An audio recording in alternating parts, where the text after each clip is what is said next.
Bien, antes que nada quiero agradecer las palabras del rector, también las palabras del profesor Rovira, y decirles que ya he estado más de una vez aquí en Alicante, que estoy muy contento de estar otra vez con ustedes, y bueno, y explicarles lo que ya de alguna forma les anunció el profesor Rovira, de que sin perjuicio de que esté tirando cabos a mis libros, a mis cosas, pero más bien lo que quiero hablar es sobre mi país, primero en términos muy generales, que será la clase de hoy, y luego ya en forma más particular en lo que tiene que ver con la realidad cultural. Bien, el Uruguay es de Sudamérica, tal vez con excepción de alguna de las Guyanas, el país más pequeño. Solo tiene 187.000 kilómetros cuadrados y 3 millones de habitantes. Y esa pequeñez todavía parece más exagerada porque estamos entre los dos más grandes países de Sudamérica. Uruguay cabe 15 veces en Argentina y a su vez Argentina cabe 3 veces en Brasil, de modo que Uruguay cabe 45 veces en Brasil. Y además la escasez de habitantes, digamos, porque solo 3 millones, también le da un rasgo muy peculiar al Uruguay, y también un poco el desarrollo de su historia, que en algún sentido ha ido por un carril aparte desde del resto de América Latina, aunque últimamente también nos hemos unido en un denominador común con el resto de América. Los primeros pobladores de lo que hoy es la República Oriental del Uruguay, se llama Oriental del Uruguay porque queda al este del río Uruguay. Entonces, en realidad, oficialmente y según el texto de la Constitución, no somos uruguayos, sino orientales. Los primeros pobladores, decía, que tuvo lo que hoy es Uruguay, datan del siglo XVI, al menos lo que se conoce, y eran, por supuesto, indígenas, de comienzos del siglo XVI, que más o menos se dividían en charrúas, que eran cazadores, nómades, que prácticamente no dejaron signos culturales porque no eran artesanos. Los chanaes, que sí practicaban una agricultura muy incipiente, muy elemental, y luego los guaraníes, que probablemente eran los que tenían un nivel más alto, que sí trabajaban la agricultura mejor que los chanaes, tenían cerámicas y navegaban mucho en los ríos con canoas que ellos mismos se fabricaban. Que por supuesto canoa es la primera palabra de origen indígena que ingresó al castellano. Es una canoa que hace tiempo que está navegando contracorriente, pero bueno, esperemos que algún día llegue a buen puerto. Hoy en día casi no hay indios, prácticamente no hay indios en Uruguay. Hay algunos indios importados que han venido de las misiones argentinas o a veces del sur de Paraguay y que se han instalado en Uruguay porque piensan que hay mejores condiciones y menos discriminación que en sus países de origen. Pero no son ni de los charrúas, ni de los chanaes, ni de aquellos guaraníes, aunque claro, los del Paraguay que vienen son guaraníes. El primero que anduvo por esos lados fue Sebastián Gaboto, que más o menos por 1527 recorrió los ríos Paraguay y Uruguay, pero despreció, digamos, la margen oriental del río Uruguay, sin darse cuenta de que allí había una naturaleza que sobre todo para aquellos tiempos era muy propicia para desarrollos agrícolas y ganaderos. Hubo que esperar a 1611 que el gobernador de Asunción, Hernandarias, era Hernando Arias de Saavedra, su nombre completo, pero era conocido como Hernandarias, importó al Uruguay, introdujo en lo que hoy es el Uruguay ganado, sobre todo caballar, pero también vacuno. Y luego también vinieron ovejas, pero sobre todo fue primero caballar y vacuno. Y lo hizo porque se dio cuenta de que las praderas naturales que tenía el Uruguay eran muy aptas para sobre todo el desarrollo de la ganadería, todavía más que para la agricultura. Años después también los portugueses se dieron cuenta de eso y invadieron lo que es Uruguay y fundaron la colonia del Sacramento en 1680. Una población que pasó muchas veces de manos, pasaba de los portugueses a los españoles, de los españoles a los portugueses, después a los brasileños. Cambió no solo de gobernantes, sino de población. Y los españoles tardíamente también se dieron cuenta de las posibilidades que había en lo que se llamó primero provincia oriental. Y en 1724 le ordenaron al gobernador de Buenos Aires, Bruno Mauricio de Zavala, que penetrara en Uruguay y que fundara lo que después fue Montevideo. Esa primera población de Montevideo estuvo integrada, unos dicen 30, otros dicen 50 familias canarias. Y algunos años después, la primera población, digamos, hacia el interior, se llamó Canelones, que también fue fundada por canarios. Y hoy se da el caso curioso que a los de Canelones, a los de Montevideo sí se les dice montevideanos, pero a los de Canelones no se les dice canelonenses ni nada por el estilo, sino que se les dice canarios. Mi padre, por ejemplo, era de Canelones y en el ámbito de los amigos se le decía el canario Benedetti, ¿no? Pero hoy en día se ha extendido más. Como esa era la primera población del interior, después como extensión a todos los que venían del interior le decían canarios. Y hoy es un canario de Paysandú, canario de Salto, canario de Río Negro. Los del interior son canarios.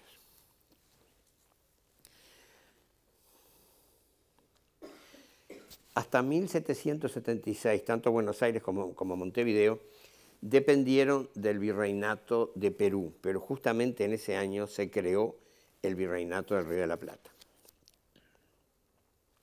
En 1810 tuvo lugar la Revolución de Mayo en Buenos Aires y que fue muy apoyada por los que ya empezaban a ser los grandes terratenientes, no solo de Argentina, sino también de Uruguay, y que en cambio, desde los primeros años, tuvo la oposición de la población india, de los gauchos, que empezaban a nacer como entidad social, y sobre todo de Artigas.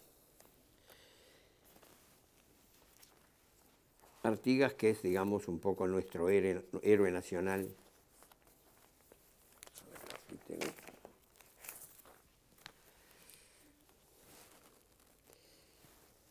Y aun cuando en la historia de Uruguay hay muchos hombres que lucharon por su independencia, la verdad es que virtualmente nadie luchó por la independencia de este preciso país que hoy está dentro de los límites de Uruguay.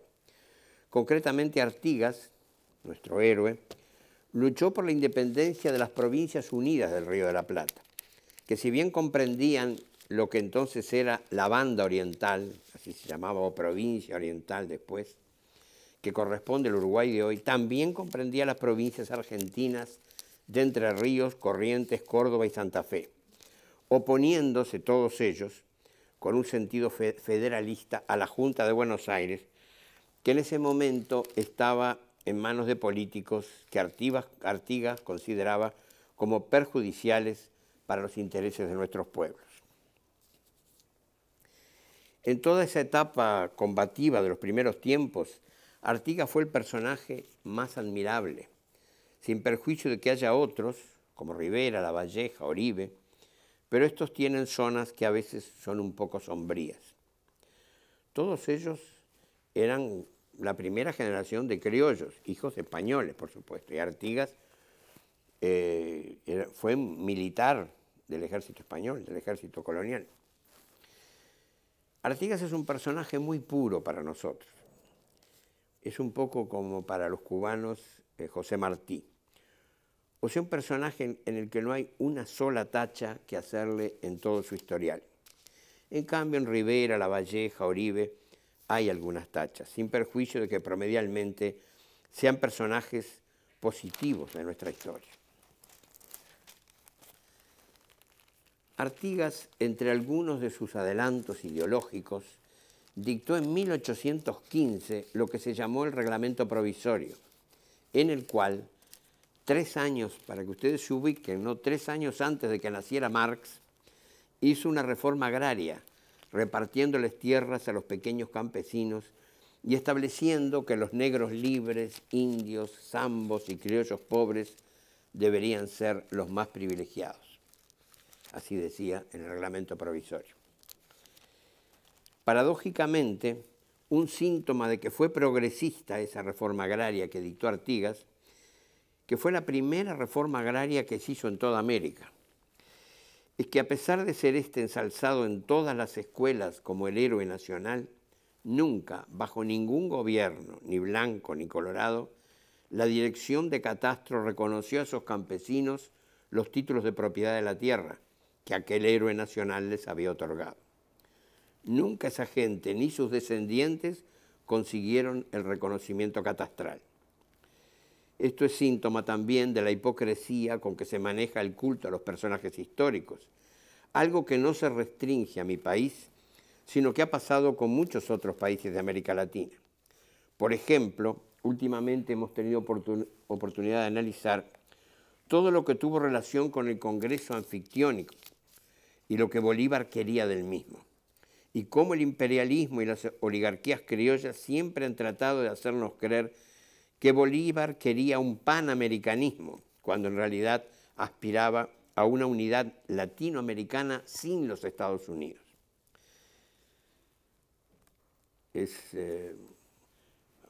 Ya se sabe, ¿no?, porque se han publicado las cartas que le dirigió a varios de los que estaban organizando ese congreso, en donde concretamente les pedía que eliminaran a los Estados Unidos. Y a fin de cuentas, los norteamericanos llegaron tarde, uno porque se enfermó, el otro que murió en el camino, y Bolívar entonces hizo otra carta felicitándose por esa impuntualidad de los norteamericanos.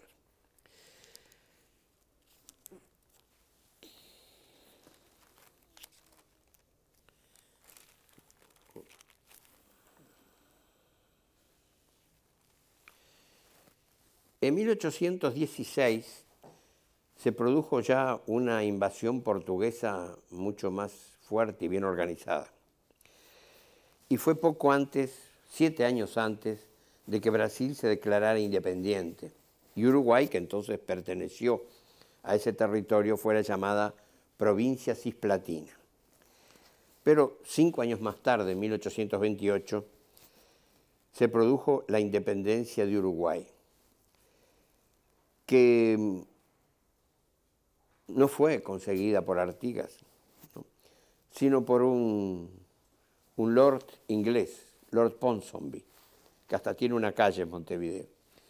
Porque Lord Ponsonby llegó a la conclusión que a los efectos de los intereses británicos y a los efectos de equilibrar los intereses de Portugal en Brasil y los intereses de España en Argentina, era mejor crear lo que él llamó un Estado tapón, y ese fue el Uruguay.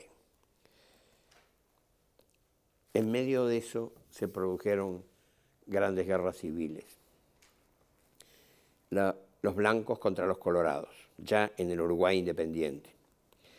Y se llamaron blancos y colorados porque para distinguirse, porque no había uniformes todavía, eran muy pobres ambos contendientes, se ponían una vincha, una cinta blanca a unos y una cinta roja a los otros.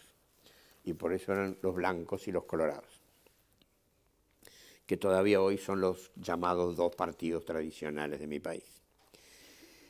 Sin perjuicio de que después entremos a considerar la figura de Valle Ordóñez, que ha sido el político más prestigioso y más importante de toda nuestra historia, digamos que ahí en 1865 Uruguay se sumó o formó parte de la Tríplice Alianza, que fueron ejércitos de Argentina, Brasil y Uruguay, todos contra Paraguay.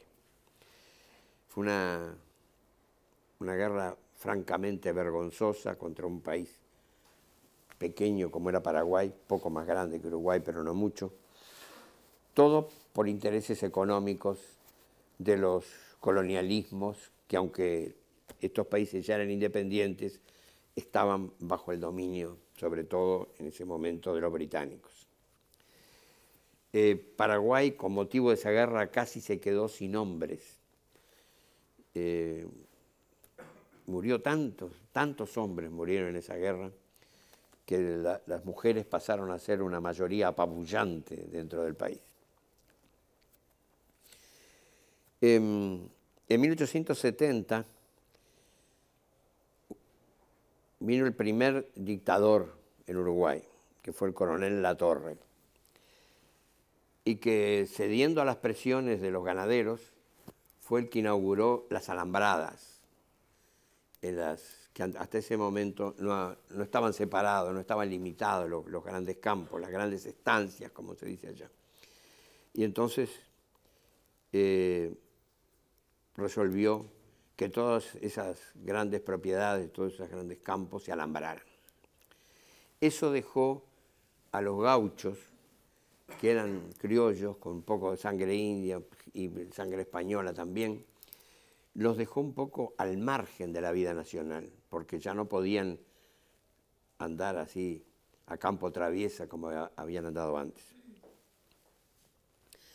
Yo creo que aquí corresponde que hablemos un poco de Valle Ordóñez.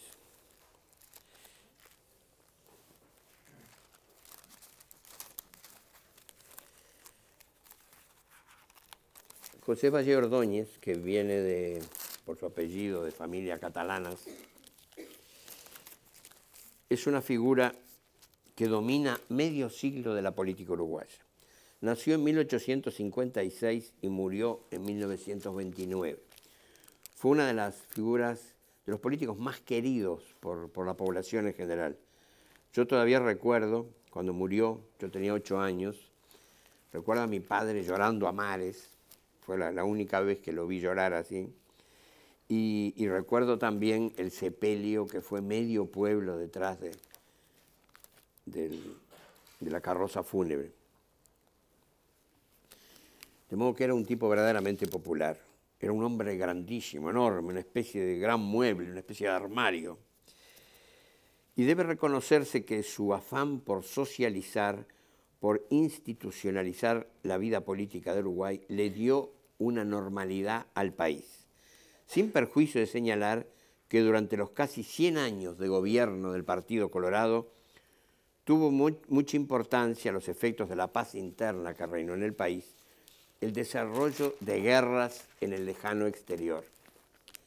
La paz nuestra dependía mayormente de esas contiendas, porque en tales circunstancias el Uruguay colocaba muy bien sus carnes y sus lanas, sobre todo estas. Las colocó muy bien durante las 2 guerras mundiales y aún en la guerra de Corea. Después ya no, porque la lana dejó de ser importante con la aparición de los tejidos sintéticos. Pero significó un periodo de gran prosperidad y además, durante la última guerra mundial, hubo gente que hizo fortunas en el Uruguay con una pequeña oficina y un teléfono, nada más. Por ejemplo, los envíos de relojes suizos a Estados Unidos no se podían hacer directamente, tenían que pasar por otro país. Entonces había una cantidad de gente que instalaba pequeños escritorios y hacía ese trámite. Los relojes entraban a Uruguay y salían para Estados Unidos inmediatamente. Bueno, ni siquiera entraban, ni siquiera los desembarcaban en el puerto. Entonces no tenían que gastar nada, ni siquiera el trabajo de los estibadores del puerto. Solo con llamadas a larga distancia, por eso era esencial el teléfono, a Ginebra y a Nueva York se hicieron fortunas.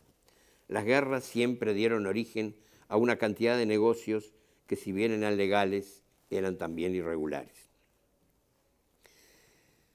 La figura de Valle Ordóñez es una figura importante y positiva hasta cierto punto. Digo hasta cierto punto porque creó cierto estilo un poco hipócrita en la vida nacional. Hay que responsabilizar a sí mismo, al Partido Colorado, de cierta inexactitud con que se vertió al estudiantado y al pueblo en general la historia nacional. Evidentemente, en esa socialización de servicios públicos, ahí se detenía la actitud progresista de Valle Ordóñez y del Partido Colorado, porque nunca afectaron al gran latifundio ni legalizaron tampoco ellos la reforma agraria que hizo Artigas. De modo que en cuanto a la tierra no fueron progresistas los colorados ni Valle Ordóñez, que fue su mentor. En lo que sí fueron positivos fue en el ambiente de libertad. Libertad de prensa, libertades públicas, libertad sindical. Valle Ordóñez defendió siempre la libertad sindical, el derecho a la huelga y a los paros de los obreros. Incluso él defendió ese derecho cuando la huelga y los paros eran contra su gobierno. Ha quedado ahí para la historia que una vez que había una huelga general, él salió al balcón de la Casa de Gobierno y cuando todos esperaban que estigmatizara la huelga, dijo que él había creado la ley de huelga y por lo tanto defendía el derecho de que los trabajadores hicieran huelga contra él. Fue un liberal de pura cepa, no un revolucionario, pero le dio vida y colorido al Uruguay liberal. Después de su muerte eso se fue deteriorando, se fue como pudriendo toda la maquinaria administrativa de ese Uruguay liberal y ese deterioro propició el advenimiento de los blancos al gobierno después de 100 años de elecciones limpiamente ganadas por los colorados sin estafa, que aunque en un sentido eran más nacionalistas, en otro eran más conservadores.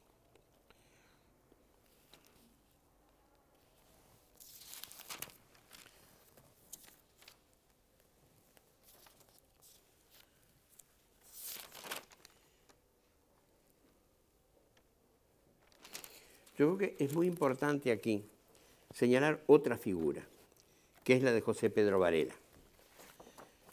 José Pedro Varela fue el gran educador de nuestro país, una especie de lo que es para los argentinos Sarmiento, para nosotros es José Pedro Varela. Pero con la diferencia de que Varela era mucho más progresista que Sarmiento.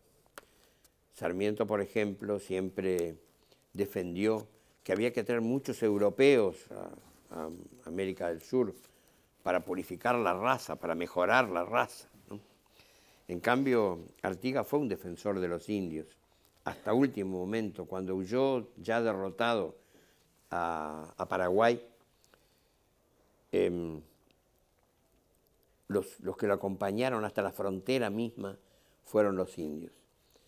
Y se relata un último gesto de Artigas, otro, digamos, de los hombres de la independencia, La Valleja, estaba preso en Brasil. Y entonces allí se cuenta que Artigas vació la bolsa que tenía toda llena de monedas de oro, se guardó una moneda de oro y le dio toda la bolsa llena con monedas a uno de sus lugartenientes, que era un indio, y le dijo que fuera en caballo hasta Brasil para aportar ese dinero para tratar de conseguir la libertad de La Valleja, que además había sido un hombre que lo había combatido a él dentro de la política uruguaya de entonces. Ya que parece que tengo que vincular los temas a mis propios textos, yo tengo dos poemas sobre Artigas.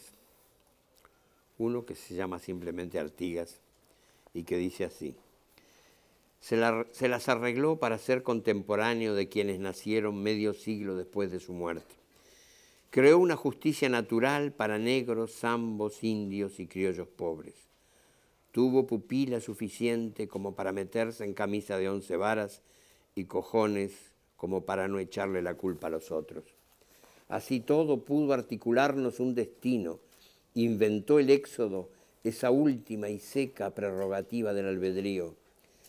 3 años antes de que naciera Marx y 150 antes de que roñosos diputados la convirtieran en otro expediente demorado, borroneó una reforma agraria que aún no ha conseguido el homenaje catastral.